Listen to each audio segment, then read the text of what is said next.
Hello বন্ধুরা, নমস্কার। আমার নাম সুব্রত, আমি একজন পার্সোনাল ট্রেনার। আমি ফার্স্ট টাইম একটি ট্রেকে যাচ্ছি উত্তরাখণ্ডের অসম্ভব সুন্দর একটি জায়গা যার নাম ভ্যালি অফ ফ্লাওয়ার্স, এবং তার পাশাপাশি আরেকটি জায়গা হেমকুণ্ড সাহেব যাত্রা। সো ভ্যালি অফ ফ্লাওয়ার্স যেতে গেলে কত টাকা খরচ হয়, কি খাবেন, কোথায় থাকবেন, কিভাবে যাবেন, পুরো ডিটেলস আমি আমার এই ভিডিওটিতে রেখেছি। সো আপনারা প্লিজ আমার এই ভিডিওটি শেষ পর্যন্ত দেখুন, আপনাদের খুব ভালো লাগবে। আর যদি কিছু জানানোর থাকে বা জানার থাকে আপনারা কমেন্ট করে জানাতে পারেন। Thank you so much. Howrah থেকে একটি ট্রেন নিয়ে নিলাম হরিদ্বারের উদ্দেশ্যে। হরিদ্বারে দুটি ট্রেন আছে যাওয়ার জন্য হাওড়া থেকে। সো প্রাকৃতিক সৌন্দর্য উপভোগ করতে করতে আমরা পৌঁছে গেলাম সন্ধেবেলার দিকে। সন্ধেবেলা আমাদের স্লিপার ক্লাসটা জেনারেল হয়ে গেল। আমরা তারপর পৌঁছে গেলাম লখনৌয়ে। ব্রাশ করে আমি সোজা একটি ক্যান্টিনে গিয়ে খাবার বলে দিলাম, ভেজ এবং ননভেজ এখানে দুটি 150 করে। সো তারপর ট্রেনের জার্নি করতে করতে আমরা পৌঁছে গেলাম বিকেলবেলা হরিদ্বার স্টেশন। হরিদ্বার স্টেশনটা খুবই সুন্দর। স্টেশন পৌঁছে আমরা একটা টোটো নিয়ে চলে গেলাম বাস স্ট্যান্ড। বাস স্ট্যান্ড থেকে আমরা পৌঁছে গেলাম নেপালি ফার্ম বলে একটি জায়গা। নেপালি ফার্ম থেকে আমরা একটি টোটো নিয়ে চলে গেলাম ঋষিকেশ। ঋষিকেশের খুব ফেমাস একটি দোকান, ঋষিকেশের খুব ফেমাস একটি জায়গা যার নাম হচ্ছে ত্রিবেণী ঘাট। ত্রিবেণী ঘাটে গঙ্গা আরতি অসম্ভব সুন্দর।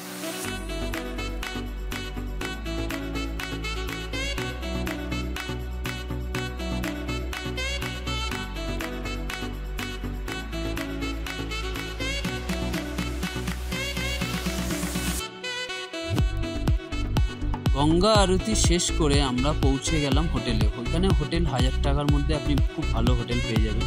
তারপরে আমরা খেতে চলে গেলাম। খাওয়ার পর আমরা চলে গেলাম পাপ্পু লাস্সি। পাপ্পু লাস্সির আপনি দামগুলো দেখতেই পাচ্ছেন, অসম্ভব সুন্দর খেতে এই লাস্সিগুলো। ঋষিকেশ থেকে আমরা একটি বাস নিয়ে নিই। বাসটা গোবিন্দঘাটের উদ্দেশ্যে রওনা দেয়। প্রাকৃতিক সৌন্দর্য দেখতে দেখতে আমরা গোবিন্দঘাটের উদ্দেশ্যে যাচ্ছি। গোবিন্দঘাট বললে অনেকে নাও চিনতে পারে, এটা হচ্ছে বদ্রীনাথের দিকে। বদ্রীনাথের দিকে যদি আপনি যান, বদ্রীনাথের দিকে পড়ে গোবিন্দঘাট। চামোলি ডিস্ট্রিক্টে অবস্থিত হচ্ছে গোবিন্দঘাট, যেখানে বদ্রীনাথ, গোবিন্দঘাট, যোশীমঠ এইসব জায়গাগুলো আছে। ঋষিকেশ থেকে আমাদের বাসে ভাড়া পড়ে 460 টাকা করে, আর চামোলি থেকে আমাদের গোবিন্দঘাট অবধি ভাড়া পড়ে 150 টাকা, 150। আপনি এখানে শেয়ার কারও নিতে পারেন। শেয়ার কার 800 থেকে 1000 টাকার মধ্যে আপনি শেয়ার কার পেয়ে যাবেন। আরেকটা ইম্পর্টেন্ট টপিক হচ্ছে ওখানে প্রায় ল্যান্ডস্লাইড হয়, সেটাতে ভয় পাওয়ার কিছু নেই। রাস্তা খুব তাড়াতাড়ি খালি হয়ে যায়। আমরা একটি জ্যামের মধ্যে পড়েছিলাম, বাট ওটা ম্যাক্সিমাম 2 থেকে 3 ঘন্টার মধ্যে ক্লিয়ার হয়ে গেছিল। আমরা গোবিন্দঘাটের গুরুদুয়ারাতে উঠি সম্পূর্ণ বিনা পয়সায়, খাওয়া থাকা সব। সো আমরা যেহেতু 3 জন ছেলে ছিলাম, তো আমাদের কোনো অসুবিধা হয়নি। এখানে ফ্যামিলি নিয়ে আপনি থাকতে পারেন, অসম্ভব সুন্দর। বাট এখানে হোটেলও পাওয়া যায় 1000 থেকে 1500-এর মধ্যে। হ্যালো গাইস, এখন আমি গুরুদুয়ারা থেকে বেরিয়েছি জাস্ট। সো আমরা এখন যাচ্ছি পুলনা ভিলেজের দিকে। পুলনা ভিলেজটা এখান থেকে 4.2 কিলোমিটার। সো আমরা একটা শেয়ার ট্যাক্সিতেই যাব। আমরা গাড়ি করে গোবিন্দঘাট থেকে পুলনা ভিলেজের দিকে যাচ্ছি। শেয়ার কারের ভাড়া এখানে প্রতিজন 50 রুপিস করে। পুলনা ভিলেজে একটা রেজিস্ট্রেশন হয়, সেটা সম্পূর্ণ ফ্রি অফ কস্ট। এখান থেকে আমাদের ট্রেক স্টার্ট। আমরা ঘাঙারিয়ার উদ্দেশ্যে যাচ্ছি। ঘাঙারিয়া হচ্ছে ভ্যালি অফ ফ্লাওয়ার্সের বেস ক্যাম্প এবং হেমকুণ্ড সাহেবের। এখানে খচ্চর পাওয়া যায় বা ঘোড়াও পাওয়া যায়, সেটা 1000 টাকা মতোই পড়ে। আপনি সেটা বার্গেন করে নেবেন, 1000 টাকার মধ্যেই চলে আসবে। টায়ার্ডনেস কাটানোর জন্য অসম্ভব সুন্দর একটা হেলদি জুস আপনাকে এই দাদা বানিয়ে দেবে, সেটা অনলি 80 রুপিস। আমরা ট্রেক স্টার্ট করি সকাল 10টার সময়। আমাদের ঘাঙারিয়া পৌঁছাতে পৌঁছাতে বিকেল 5টা বেজে যায়। চারিপাশটা অসম্ভব সুন্দর, আপনি দেখতে দেখতে ঘাঙারিয়া পৌঁছবেন।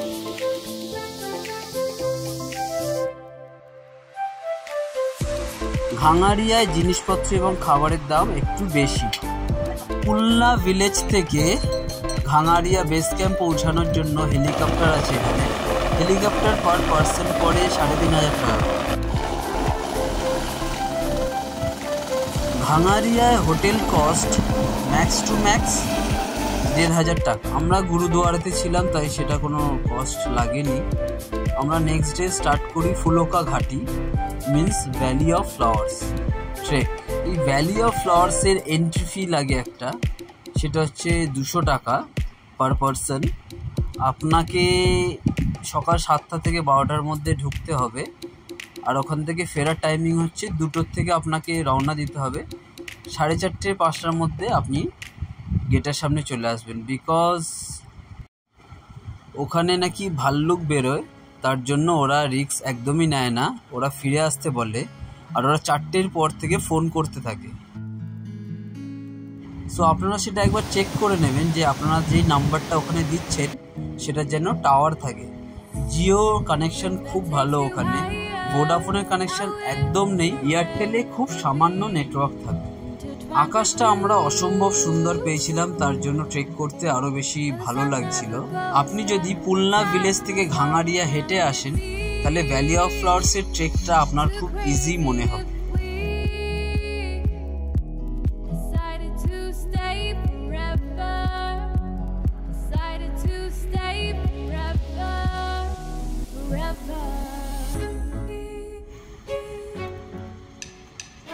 আপনি দেখতেই পাচ্ছেন রাস্তাটা কতটা সুন্দর, অসম্ভব ভালো লাগবে আপনাদের।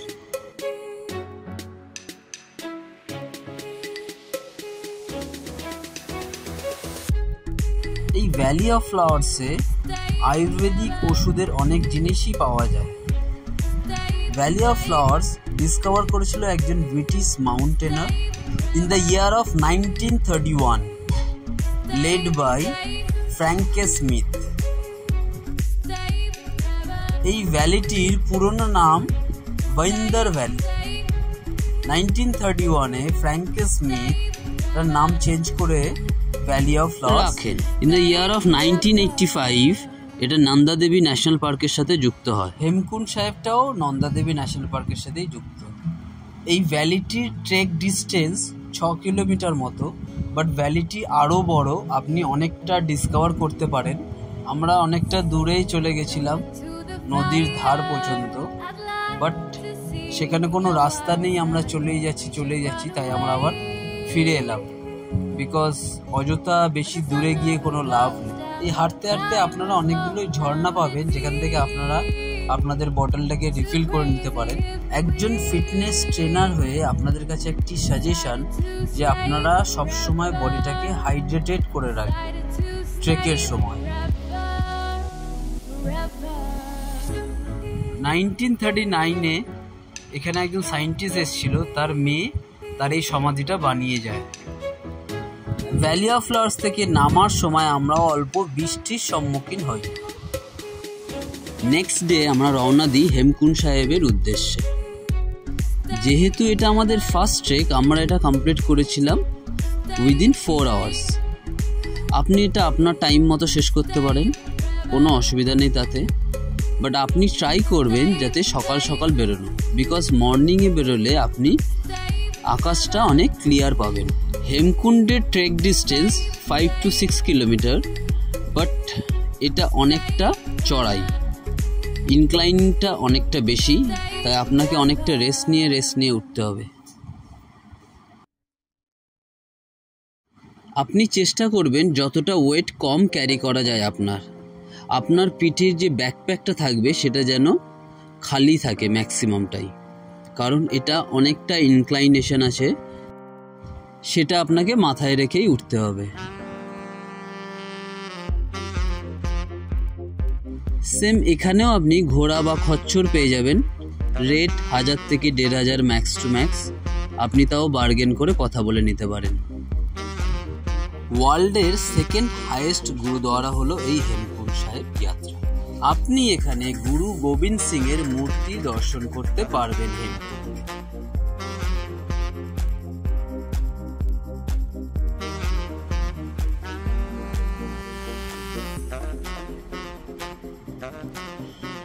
অসম্ভব সুন্দর চারিপাশটা, আপনি সেটা দেখতে দেখতেই উঠবেন হেমকুণ্ডের দিকে।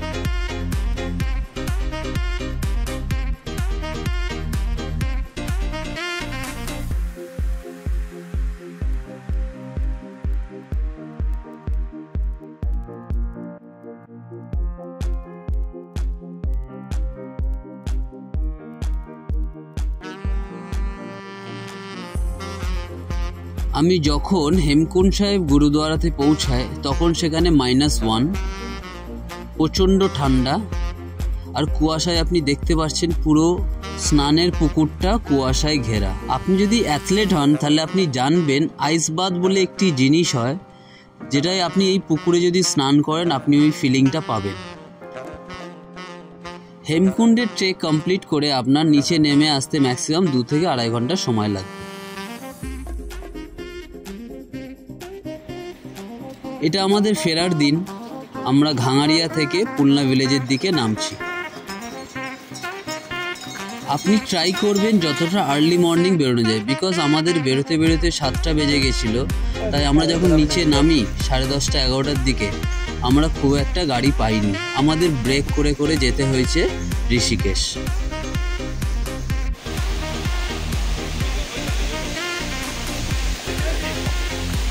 হ্যাঁ দেখে নেব, চল না।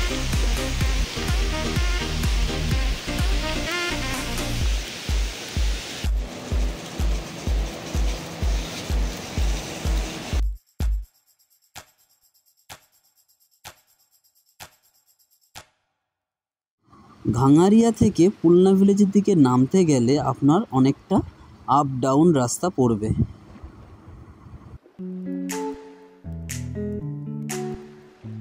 শেয়ার কারে গোবিন্দঘাট থেকে যোশীমঠের ভাড়া 100 টাকা। আমাদের যেহেতু নামতে একটু লেট হয়ে গেছিলো তাই আমরা ডিরেক্ট কোনো গাড়ি পাইনি, আমরা ব্রেক করে করে আসছিলাম।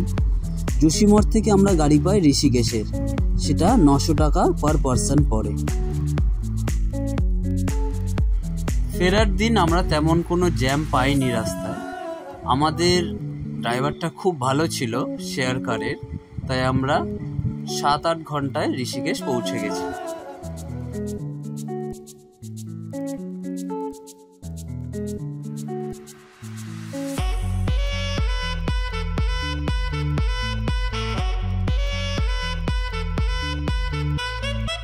ঋষিকেশ পৌঁছাতে পৌঁছাতে আমাদের রাত হয়ে যায় 11টা সাড়ে 11টা বাজে। সো আমরা তখন আমাদের যেই পুরনো হোটেলটা আমরা ফার্স্ট দিন নিয়েছিলাম শিবলোক 1000 টাকা ভাড়া, আমরা ওই হোটেলটাই আবার নিই। যেহেতু আমরা শ্রাবণ মাসে গেছিলাম, রাস্তাঘাট অনেক জমজমাট, সব খাবারের দোকান খোলা ছিল। নেক্সট ডে একটি টোটো নিয়ে আমরা পৌঁছে যাই রামঝুলা। রামঝুলা টোটো ভাড়া 10 টাকা। লক্ষ্মণ ঝুলা এখন যাওয়া যাচ্ছে না, বিকজ ওখানে এখন মেরামতের কাজ চলছে। রামঝুলার পাশেই আর একটি বড় ব্রিজ আছে, সেটার নাম হলো জানকী ব্রিজ। আপনার শপিং এর জন্য আপনি রামঝুলায় অনেক দোকান পেয়ে যাবেন, আমরা ওখান থেকেই শপিং করে নিয়েছিলাম কিছু। ঋষিকেশের খুব ফেমাস একটি আশ্রম পরমত নিকেতন। গঙ্গা স্নান সেরে সন্ধ্যের মধ্যে আমরা পৌঁছে যাই ত্রিবেণী ঘাটে। প্রথম দিন আমরা আরতিটা সেভাবে দেখতে পাইনি, তাই আমরা গঙ্গা স্নান করে আরতির ওখানে দাঁড়িয়ে যাই।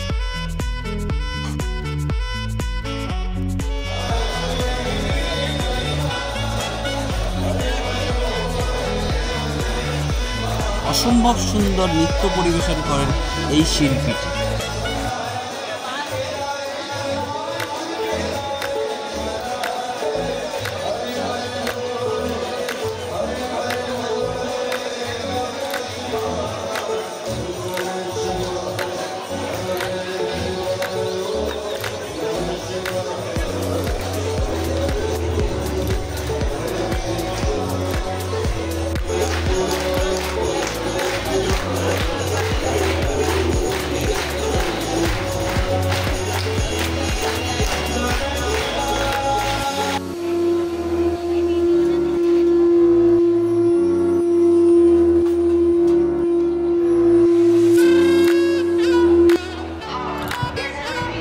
বাড়ি ফেরার পালা হরিদ্বার স্টেশন।